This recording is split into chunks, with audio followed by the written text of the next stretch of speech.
All right, welcome to Comfortably Uncomfortable. You've got Sandy and Alex here, and we are here to empower women to choose courage over comfort by getting comfortably uncomfortable. We get real and cut through the bullshit. Are you ready to get a little weird? Because we're going to laugh, sweat, cry, and grow together. No topic is going to be TMI. Well, maybe for me, but not for Sandy. We complement each other in that way. Okay, so are we ready? Well, yeah, duh, I am, but are you? Okay, let's go. The one with the loss and grief. This one might be a little heavy, but we found it important to have the conversation because, I mean, loss, grief can be so many things. For me, it pops up right away. Some of you may know, listeners may know, I have 3 brothers that have passed away. I've had 2 miscarriages. And even though that's a very definitive definition of loss, that's not the only loss that I've had or experienced. Most recently was the loss of my marriage through divorce. And, you know, I feel like loss, grief can be someone that you lose personally, or you know, a friend. It could be miscarriages, it could be the marriage. I most recently, with clients that I've talked to and worked with, it could be grieving your former self, or you know, what's the word I'm looking for, like, yeah, former self. Yeah, well, one of the things, as I was kind of listening to, but also like listing and thinking of all these different things you lose, like one of them was like your freedom, right? Yeah. In different situations, like, you know, kids, that kind of comes so like to mind I feel like for this me. is, again, is like a long continuum of, we wanted to bring this up just because it can affect us in so many different ways. And I feel like, you know, yes, loss, death is something that we know as a society is like hard. Right. We all yet, acknowledge, and yeah, we acknowledge it. Yeah. And yet big T big T versus trauma, little T trauma. right? Yep. To where at the same time, you know, you can't really compare traumas. And if you're experiencing it and it's something that we as a society don't acknowledge or recognize the amount of impact it has, we sometimes just kind of say, oh, whatever, you can get over that. And I think what you just brought up of like your freedom, it could be your freedom of, yes, maybe you go to prison and jail, literally have no freedom. Right. Or like you were emphasizing of like, or like you were so excited to be a mom, yet you didn't expect this to be your life. And so you're here going like, and that's grief and that's loss. Yet that topic and trauma and loss and grief it's kind of like shoved under the rug for generations, right? Oh my God. Yeah. I think that's the perfect way to put it. Generations. And that, to me, when I think of things like that, that's like the little drip of water. Like the little things every day that like aren't really supposed to get you, but just sort of like add up.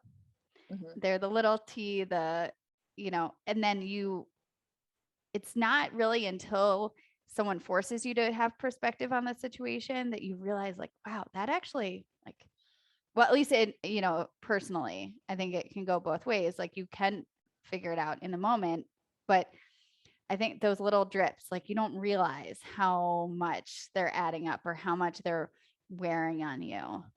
Oh yeah, and my favorite quote that I say is, just because someone carries it well doesn't mean it's not heavy. Yeah. Like that's a good one. I like that. That's just something I've always said to people of when they want to downplay their loss and their grief, or like, well, they should on themselves. I shouldn't be so whatever. And I'm like, just because you carry it well doesn't mean it's not heavy. And I have been told that my whole life. You know, I lost my first brother before I was born, and so I was kind of entering into a family of trauma, of grief, of loss, and so that affected me very differently. And then my brother was killed by a drunk driver when he was 17. I was 12. And most recently, just, I don't even remember, I think it was like 5 or 6 years ago, my brother was lost by, the ME report is heart failure. We had, I was given a suicide note by the landlord. There was no foul play. Mm. And so that one was just such a, like, there's no definitive, like, Yeah. this is what happened around this grief and loss. And that's me losing my brothers. And so, like, that's just like the outside, but then the inside of, like, well, how does that affect me, of like grieving and losing, like, who I was before? Like, you know, when I was 12, I was entering into 8th grade, and hi, I'm 12. Like, I don't know trauma. I don't know anything. What's going on? Yeah.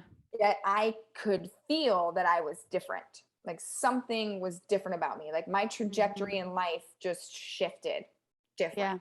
Yeah. And there's still things that happened in 8th grade that I'm like, man, if that event wouldn't have happened, maybe I would have made different choices, or maybe whatever.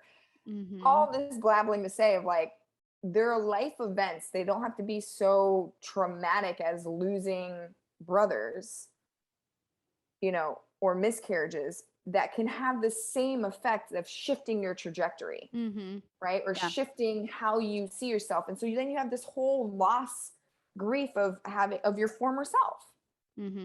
Yeah.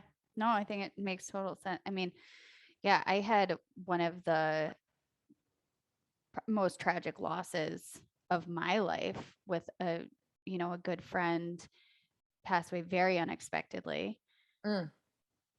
And it's been, a different road. It's like the first time, I mean, I feel so blessed to be able to say this, but like the first time that it hadn't, it wasn't someone who was older, or, you were expecting it. Like, I remember hearing about a good friend of my parents that this happened to when I was young. Like, I still really remember that day. But again, like, to your point, I was young, like 6 or 8 or something. So this, like, as an adult, it was a whole different experience, and just learning and understanding that kind of trauma and grief within yourself. And it's funny, like, in the boundaries episode, I talked about, like, the fence, and I realized, like, I'm definitely one, like, I can just move through. Like, I can just keep myself distracted. And, like, if something pops in my head, I can just push it away pretty easily. And I can just keep going. But it builds, like, even though that is not the traumatic event, like, that's kind of like the little drips that, like, it builds. And so trying to allow yourself to fully take on the memory or the feeling, or, like, you see something that reminds you of that person, and, like, accepting that grief for a minute, if you can give yourself space. And that's definitely happened, Well, that's helping a little bit, but it's still fresh. Yeah. I mean, you described how 12-year-old me dealt with my brother Renee's death, who was killed by a drunk driver.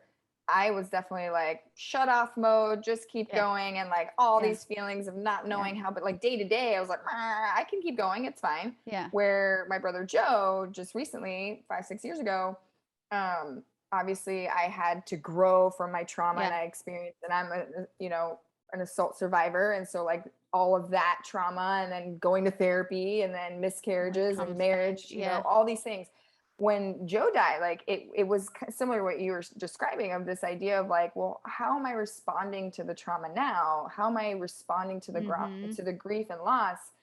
And I feel like, again, it's so accepted when it's a person that you lose, and you're like, oh, yeah, it's okay if something brings up their memory and you get grief, right? And you have that like moment of, like, and I'm here to say, of, like, you can also have that without losing the person. Like, the first time I experienced that was in my marriage, because it was like, I've lost this marriage, yet I still see my ex-husband at least, like, every couple weeks. Well, and now right? I feel like, now obviously I haven't gone through the same thing, but I feel like that one's tough too, because that you're better for it.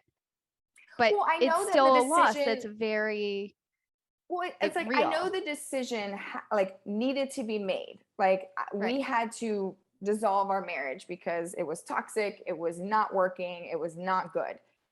Yet there are still moments where it's like, I grief or I have grief or loss or like, I'm dating, I'm in a relationship now, and I'm quote unquote happy, yet there'll be moments where it's like, I come back and it's like, I think of those early Yeah. years in my marriage and like, I feel like it's just not as accepted to be like, oh, well, that also has like a moment Right. of me being like grieving it, even though Well, and he's then alive, he's healthy, right. he's dated, we're, like, it's just this thing of like, I can still have those feelings, people. Right. Well, and then also like boundaries, where's the boundary with talking about a loss like that with a new relationship too? Like that's got to be a I little think that tricky. that's going to be super personal of just like the Yeah. person that you're dating versus the kind of person that you are. Yeah. Are you like you of like, here's my fence, I don't talk about it all? Or Yeah. you're like me of like verbal diarrhea. Let me tell you how I feel, right? But like another example of like grief and loss that I hadn't recognized, like, so I'm definitely a trauma informed practitioner or provider. Like I understand the responsiveness and like impact of trauma. And so that's where it's like when we talk about nutrition, when we talk about exercise, it can be physical trauma, it can be emotional trauma, it can be psychological trauma. And so like understand that those variables all take play into whatever you're trying to do, really. And one of my clients, she listens to our podcast.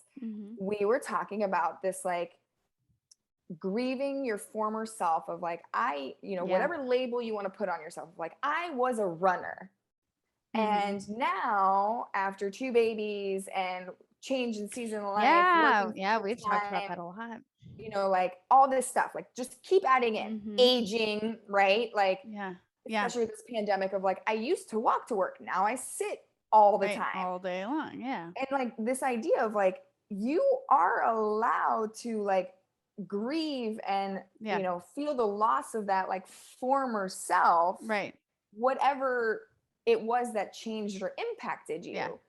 And this thing of like, maybe we aren't going to become the exact same, but we can acknowledge that it had an effect on us. And you're allowed to have these wants and desires to change. You don't have to just accept that loss. So you don't have to be a victim. As given. You don't have to be a victim. Right. And yeah, to your point, you can say it out loud. Like it shouldn't be this like hush hush, quiet thing. Like we're all in it. I'm sure maybe everyone experiences it at different levels, but everyone can certainly understand or relate to that. I used to downplay my first miscarriage because I had already experienced losing brothers and was a assault survivor, and so I was like, on my scale of things, this shouldn't be that bad. Like I'm doing this in my own head. And the reason was because medically they categorized it as a chemical pregnancy. Oh, yep. So like medically it was like, oh, well, you had enough hormone to be quoted pregnant, but not like to viability of saying like there was a full-on heartbeat. Right. Because I was going through fertility. So I knew like the moment, Yes. And at first I just kind of, people would describe it like, oh, it was a chemical pregnancy. And I was just like, and it wasn't until I had Stella, because this was before Stella. I'm not laughing at what you just said. If you could my see facial her face, expression. that was when I just laughed at.